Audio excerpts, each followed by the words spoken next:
I'd like to conclude this segment with your thoughts on Luther Martin. I mean, he's interesting for a lot of reasons, but he also, given the fact that he's a Southerner, Maryland, could you help us out a little bit in into the window of Luther Martin's attitude regarding slavery at this time?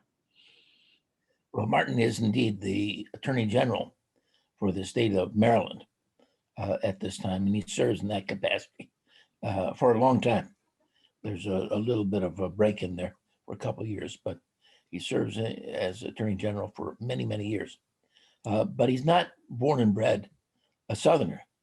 He was born in New Jersey, in New Brunswick, New Jersey, and went to school at Princeton. And so his roots are in New Jersey and not in Maryland. But he had this sense of moral outrage with the condition of slavery. And so he objected in the Constitution strongly to the institution of slavery, how terrible that was, and how the Constitution ought not to benefit slave owners and slave states by the 3/5 clause.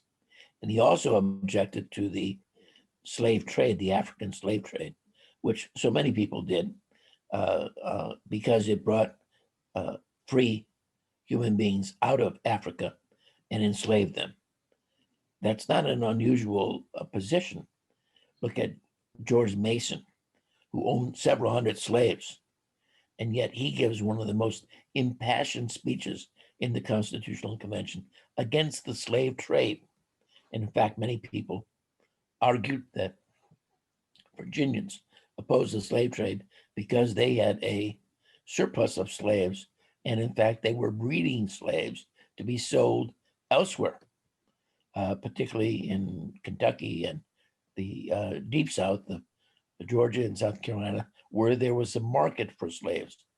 And if you eliminate slaves coming from Africa, you increase the value of the domestic slaves, that is, homegrown slaves that are there, particularly in Virginia, to sell. And so there might be a financial and economic reason for Virginians to oppose the slave trade. But Luther Martin objected to the slave trade specifically and to the 3/5 clause.